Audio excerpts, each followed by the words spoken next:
EMI कैसे calculate करते हैं? ईएमआई का कैलकुलेशन का क्या तरीका है? क्या ईएमआई का यूज कैसे होता है?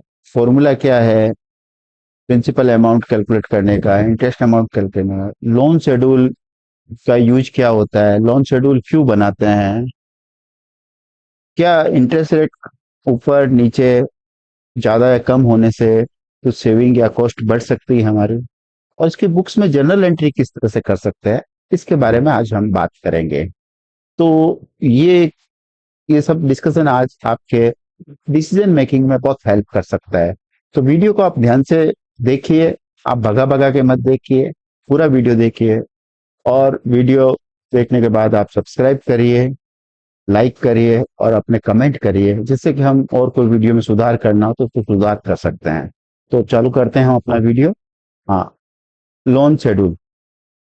सपोज करो किसी को 8 लाख रुपए का प्रिंसिपल का एक लोन लेना है। लोन हो सकता है होम लोन, हो सकता है कार व्हीकल लोन, कुछ भी हो सकता है। कोई भी लोन जो ईएमआई से कैलकुलेट होता है, वो ईएमआई कैसे होती है वो सब है। इसमें इंटरेस्ट सपोज को 10% है उसकी। तो अगर ये ईयरली रेट है, इसको मंथली में कन्वर्ट करेंगे तो ये डिवाइड बाई 12 किया है, तो ये मंथली रेट कैलकुलेट हो गई। 0.83% मंथली है। तो ये आपको इंटरेस्ट रेट में हमेशा ध्यान रखना है। कई बार वो क्या करते हैं, आपको इंटरेस्ट रेट किसी को पूछते हैं बैंक वाले, तो वो लोन के पर्पज से आपको मंथली रेट बता देते हैं। तो आपको मंथली रेट में ध्यान रखना है कि वो ईयरली कितनी होती है, कि वो कहीं ज्यादा तो नहीं हो रही है, 14%, 18% उस तरह तो नहीं हो रही। तो आपको ध्यान रखना कितना पीरियड है। ये पीरियड भी मंथ में बताया हुआ है, क्योंकि आपका मंथ में ईएमआई मंथली कैलकुलेट होती है, इसलिए मंथ में किया है। तो सपोज करो 60 मंथ के लिए अगर कोई 8 लाख रुपया 10% पे लेता है, तो उसकी मंथली ईएमआई कितनी होगी? तो उसकी मंथली ईएमआई ये कैलकुलेशन के हिसाब से 16,997 होता है। लेकिन ये कैलकुलेशन कैसे होती है, क्या होती है, ये वापस बता, ये एक और मैं हटा देता हूँ, आपको बताता हूँ। ये फॉर्मूला इसका लगता है, ये मैंने लिख दिया यहाँ पे, पीएमटी। तो आप क्या करेंगे, इक्वल का निशान लगाएंगे, पीएमटी। पीएमटी जैसे ही आप करेंगे, ब्रैकेट ओपन करेंगे, तो ये पीएमटी के नीचे में देखो आप छोटा छोटा लिखा हुआ आ जाता है, रेट, एनपीआर, पीवी, एफपी और टाइप। ये जो ब्रैकेट में आता है ये ऑप्शनल होता है, इसमें वैल्यू दो तो ठीक, नहीं दो तो ठीक। लेकिन ये एक तो तरीका ये है, और दूसरा तरीका ये फंक्शन जो है, इंसर्ट फंक्शन। इसको आप अगर क्लिक करते हैं तो इसके अंदर ये बताता है आपको कि भाई आपका किस तरह से रेट रहेगा। रेट क्या रहेगा आपका? रेट आपका मंथली रेट ये रहेगा। ये क्या रहेगा आपका? एनपीआर टोटल पीरियड ये रहेगा। पीवी क्या है? प्रेजेंट वैल्यू क्या है? ये है 8 लाख रुपया। तो जैसे ही आप इसको करेंगे 8 लाख रुपया, यहाँ पे माइनस में फिगर आ, आपको इसको प्लस में लाना है, तो आप क्या करेंगे, इसको माइनस में दिखाएंगे। तो ये 16,997 ये ईएमआई कैलकुलेट हो गई। ये ईएमआई का फॉर्मूला है पीएमटी। पीएमटी कैलकुलेट कैसे करते हैं एक और बताते हैं आपको। इसको आप कैलकुलेट करने के लिए ऐसे आप करेंगे, तो इसके रेट के अंदर मंथली रेट देना है यहाँ पे, फिर एनपीआर टोटल पीरियड देना है। जैसे आपका ये देखो मंथली रेट आ रहा है 0.83%, ये 60 पीरियड हो गया, माइनस 8 लाख रुपया हो गया टोटल जो अमाउंट है, प्रिंसिपल अमाउंट। तो ये 16,970। अब चीज आती है टोटल ईएमआई तो बन गई। नॉर्मल आदमी के लिए तो ईएमआई का वैल्यू जानने से बहुत कुछ हो जाता है, उससे ज्यादा उसको जरूरत नहीं। लेकिन अकाउंटिंग पर्पज, इनकम टैक्स में कितनी इंटरेस्ट की छूट मिलेगी, वो सब जानने के लिए इसके अंदर कितना इंटरेस्ट का पोर्शन है, कितना प्रिंसिपल अमाउंट का पोर्शन है, वो जानना जरूरी है। तो वो जानने के लिए आप कैसे जान सकते हैं, इसका भी एक फॉर्मूला होता है, आईपीएमटी। तो जब आप आईपीएमटी और ब्रैकेट करते हैं ओपन, तो आपके ये आईपीएमटी के लिए आपको ये लिखा हुआ आता है, आईपीएमटी ब्रैकेट ओपन। तो ये नीचे में लिखा हुआ आता है, रेट चाहिए, पीरियड चाहिए, और नंबर ऑफ पीरियड चाहिए, और पीवी चाहिए। तो इसको कैसे कैलकुलेट करेंगे? फिर इसको अब मैं वही कहूंगा आपको, यहाँ से फंक्शन की को ये दबाइए। तो ये फंक्शन दबाते हैं तो रेट, रेट होगा आपका 0.83। इसके अंदर ये नई चीज आई, पीरियड। तो इसमें ये पीरियड आएगा, पहला महीना है, पहले महीने के लिए कैलकुलेट करना है, क्योंकि इंटरेस्ट आपका बार बार चेंज होता रहेगा। पहले महीने के लिए अलग होगा, दूसरे महीने के लिए उससे कम होगा, तीसरे महीने के लिए उससे कम होगा। तो इसलिए पीरियड जरूरी है यहाँ। टोटल पीरियड कितना है? 60। फिर पीवी, पीवी मतलब टोटल प्रिंसिपल अमाउंट या प्रेजेंट वैल्यू कितना है, तो ये 8 लाख रुपए। इसको आप ओके करेंगे तो आपका ये 6,666 ये अमाउंट हो गया। ये वाला जैसे अमाउंट आपको कैलकुलेट करना है, तो आप इसमें क्या करेंगे? पीपीएमटी, पीपीएमटी कैलकुलेट करता है कि टोटल ईएमआई में प्रिंसिपल अमाउंट कितना है। तो वो कैलकुलेट करने के लिए ये देखो आपका PPMT rate, period, total period, PV, इसको आप फिर आप यहाँ से कैलकुलेट करते हैं। तो आपको रेट देना है, ये रेट दे दिया। रेट के बाद में पीआर, ये पीरियड दे दिया। एनपीआर, टोटल पीरियड दे दिया। और पीवी के माइनस में फॉर्मूला आपको 8 लाख, ये आपने जब दे दिया तो आपका क्या हुआ? ये 10,000। अब इसको आप एक और कैलकुलेट कर सकते हैं कि principal amount plus interest amount should be tally with EMI. तो ये आपका टोटल अमाउंट टेली कर रहा है, तो इसका मतलब आपका ओके है, फॉर्मूला ठीक है, ये चेक हो गया। अब क्या होता है, ये outstanding amount first first period में, फर्स्ट मंथ में टोटल अमाउंट रहेगा जो हमने यहाँ से फॉर्मूला से ले लिया। ये अगर हम अमाउंट चेंज करेंगे तो यहाँ पे चेंज हो जाएगा, वो बाद में अभी करके देखेंगे अभी क्या चेंज होता है इसका। ये 8 लाख रुपीज हो गया। दूसरे महीने में क्या होगा? 8 लाख में से आपने जो प्रिंसिपल अमाउंट दिया है वो अमाउंट कम हो जाएगा और आपका यहाँ अमाउंट आ जाएगा।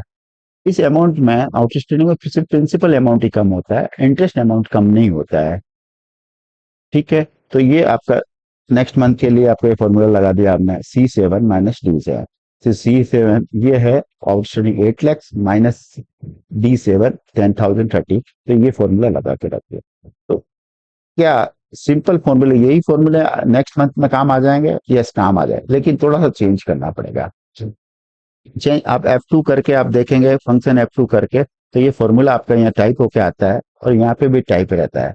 इस फॉर्मूले में क्या है? सेम फॉर्मूला है, इसके अंदर क्या किया हुआ है, जो फॉर्मूले इस लाइन से लिए हुए हैं, इस रो से लिए हुए हैं, उसको फ्रीज किया हुआ है। तो फ्रीज कैसे करते हैं?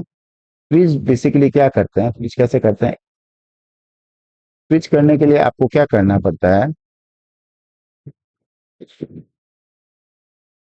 ये आपका फॉर्मूला है। तो फ्रीज करने के लिए आपको क्या करना पड़ेगा, यहाँ पे क्लिक करेंगे और फंक्शन F4 दबाएंगे।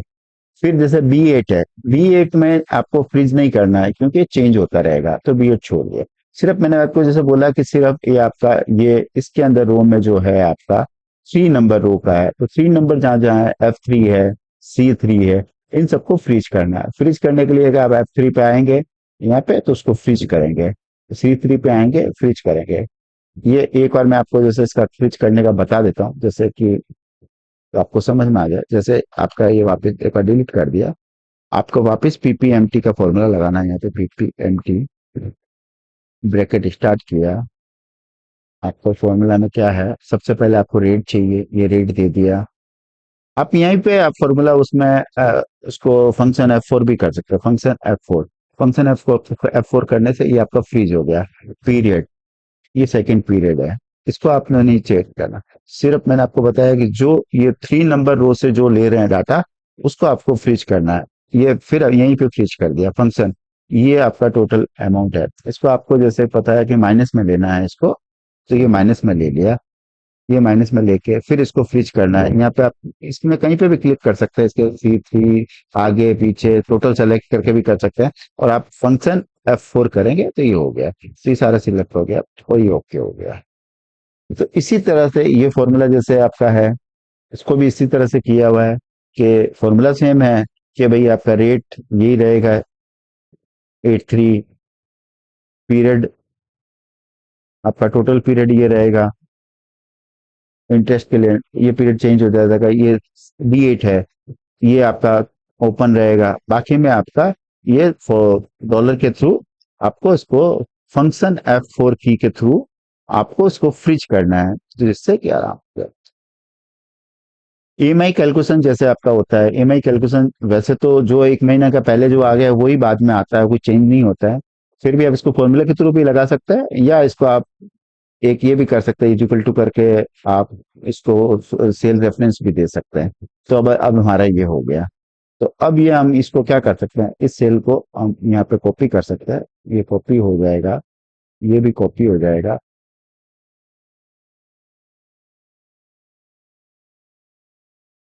ये कॉपी होने के बाद आप देख सकते हैं नीचे में कि टोटल आपका 8 लाख प्रिंसिपल अमाउंट होना चाहिए। जो प्रिंसिपल अमाउंट 8 लाख होना चाहिए वो 8 लाख आ है।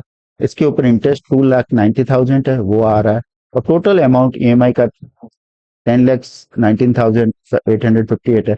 और आप इन दोनों का टोटल करके भी देखेंगे कि तो वो अमाउंट आपका टेली होना चाहिए। इसका एक ये 8 लैक्स प्लस 2 + 9, तो ये 10,19,858 रुपया होता है।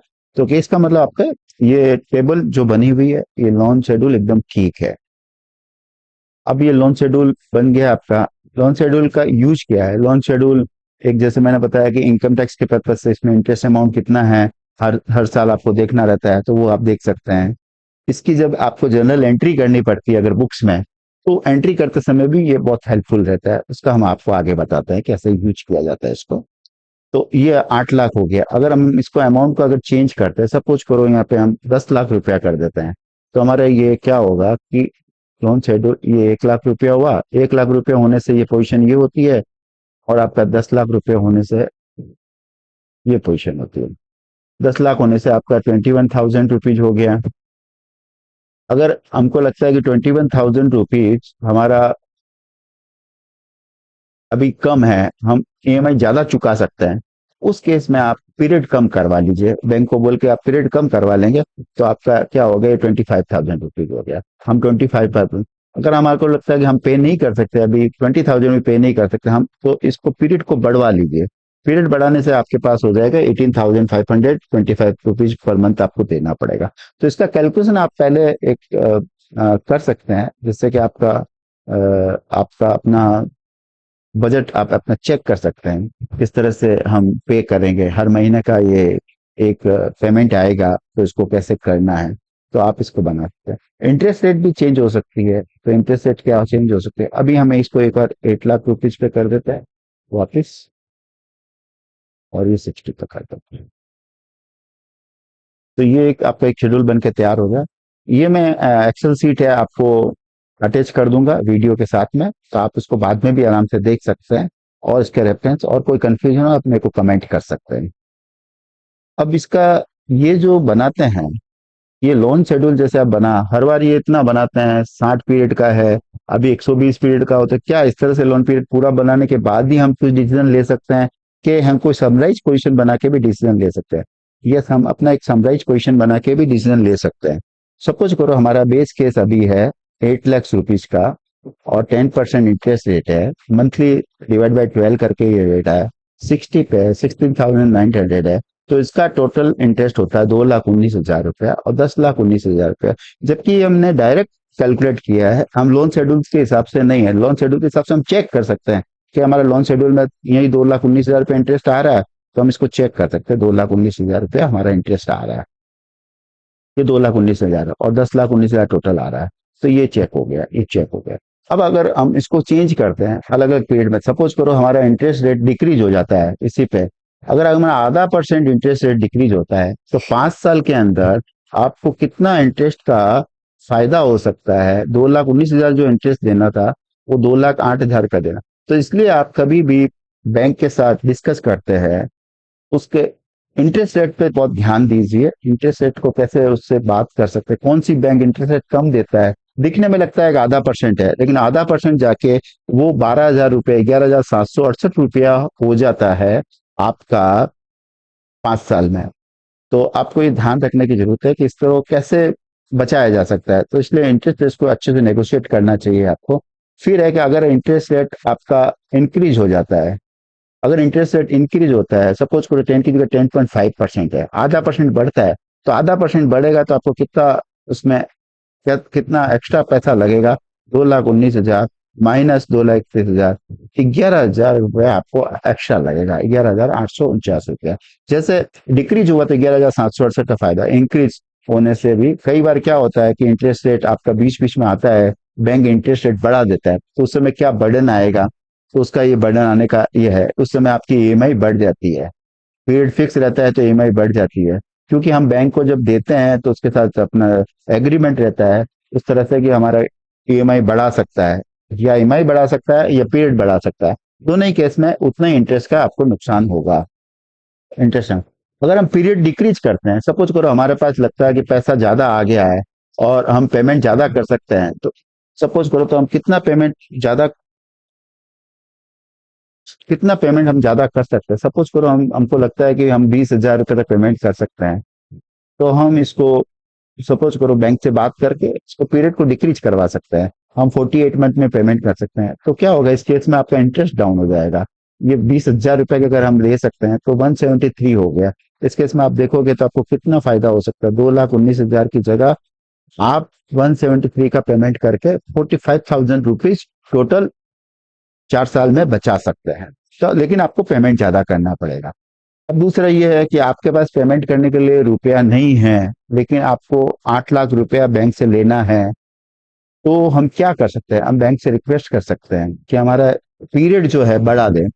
जैसे पहले 5 साल था, हमने 4 साल करवाया सोचा, अभी उसको बोल बात करके हम उनको कहेंगे भाई हम 6 ईयर में पेमेंट कर सकते हैं, क्योंकि हमारा पेमेंट हमारा जो बजट अलाउ करता है वो इतना ही पेमेंट कर सकता है, हम 15,000 से ज्यादा पेमेंट नहीं करते। तो उस केस में आपका इंटरेस्ट बढ़ जाएगा। तो आपका कितना इंटरेस्ट बढ़ जाएगा, इंटरेस्ट आपका 2,19,000 जो पेमेंट कर रहे थे उसके मुकाबले 2,67,000, आपका 47,000 रुपीज का इंटरेस्ट। आप यू समझो 1 साल पहले पेमेंट किया तो आपको 45,000 रुपीज का पेमेंट फायदा होगा, और 1 साल लेट पेमेंट किया तो 47,000 का आपको नुकसान हो जाएगा। तो इजी कैलकुलेशन है, समझने के लिए इजी है, लेकिन डिसीजन मेकिंग में बहुत फायदा करती है, क्योंकि एक बहुत ही इजी है। देखो समराइज क्वेश्चन बना दी है, एक कोई इतना लंबा चौड़ा शेड्यूल की जरूरत नहीं है कि आप पूरा शेड्यूल बना के चेक कर सकते हैं। और लोन अमाउंट अगर आपको इंक्रीज करना है तो 10 लाख रुपीज कर दिया और 60 में लेना है, और आप 21,000 रुपीज देने के पोजिशन में हैं, तो आप लोन अमाउंट भी बढ़वा सकते हैं।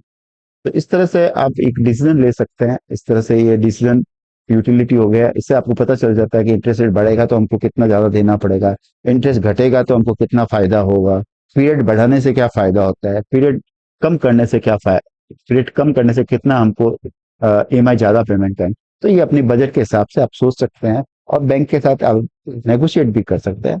इसके साथ ऐसा है कि बैंक में बराबर कई बार लोग लोन ट्रांसफर भी करते हैं, तो उसके साथ दूसरी बैंक के साथ भी रीनेगोशिएट कर सकते हैं अपनी रेट को। और तो ये इस तरह से आप आए, पर आप एक बार चेक कर लीजिएगा आपको कितना फायदा होगा, उसके साथ में उसको कितना पेमेंट करना पड़ेगा। कुछ बैंकों की प्रोसेसिंग फीस होती है, उसको आपको पेमेंट करना पड़ता है, तो आप नेट में एक बार चेक कर लीजिए।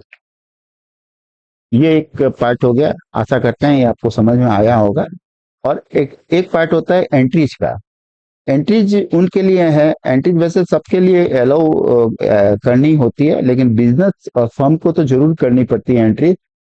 तो एंट्री जैसे सपोज को ये 8 लाख रुपए का लोन लिया हमने कार खरीदने के लिए, प्रॉपर्टी खरीदने के लिए, तो 8 लाख रुपए का जो पहला लोन लिया, पहले महीने में हमने जो पेमेंट किया है 16,997 रुपीज, इसके अंदर प्रिंसिपल अमाउंट इतना है और इंटरेस्ट अमाउंट इतना है। तो हमारी जब ये पहली हम कार लोन लिए 8 लाख रुपए का, और टोटल कॉस्ट है उसका 9 लाख रुपया। इसका कहने का मतलब है 1 लाख रुपया हमने पॉकेट से दिया और 8 लाख रुपया लोन लिया। तो इसकी एंट्री कैसे होगी, इसकी फर्स्ट एंट्री होगी car account debit, car account assets होगा, 9 लाख रुपए का हो जाएगा बैंक लोन अकाउंट, वो लाइबिलिटी हो जाएगी हमारी 8 लाख रुपए की, और हमने कैश या बैंक से हमने पेमेंट किया 1 लाख रुपए का, तो वो भी टू कैश और बैंक हो जाएगा। इस तरह से आपकी एक एंट्री बुक्स में तैयार होती है। और बाद में अगर फर्स्ट पेमेंट आप जब इंस्टॉलमेंट का करते हैं तो बैंक को लोन को डेबिट करेंगे 10,000 रुपीज 10,330 रुपये 97 पैसे। कैसे आएगा कैलकुलेशन, ये कैलकुलेशन के हिसाब से आएगा। तो इसके लिए लोन शेड्यूल की जरूरत पड़ती है। जैसे आपको बताया कि क्यों लोन शेड्यूल की, एक एंट्री करने के लिए भी लोन शेड्यूल की जरूरत पड़ती है। तो और ये 10,330 रुपया यहाँ फर्स्ट मंथ में आएगा। और इंटरेस्ट ऑन बैंक लोन कितना है जो कैलकुलेशन में आया है वही 6,666 वो आपका आ जाएगा यहाँ पे।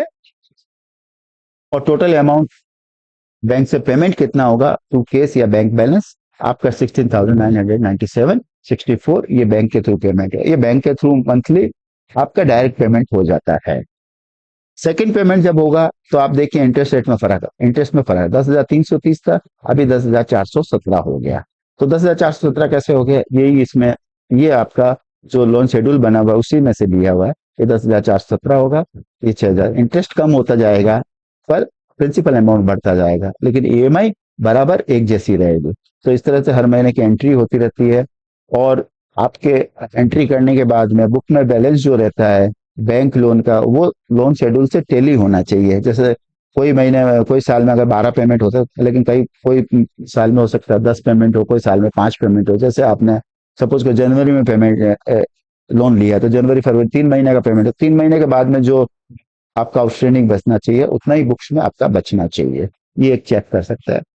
और मैं इससे ज्यादा आशा करता हूँ आपको ये अच्छे से समझ में आया होगा। और इसी तरह के अगर आगे वीडियो बनाना तो आप हमको कमेंट में दीजिए कि किस तरह के आपको वीडियो पसंद आते हैं। और एक बार और रिक्वेस्ट करते हैं, सब्सक्राइब करिए, लाइक करिए, कमेंट करिए। Thank you very much.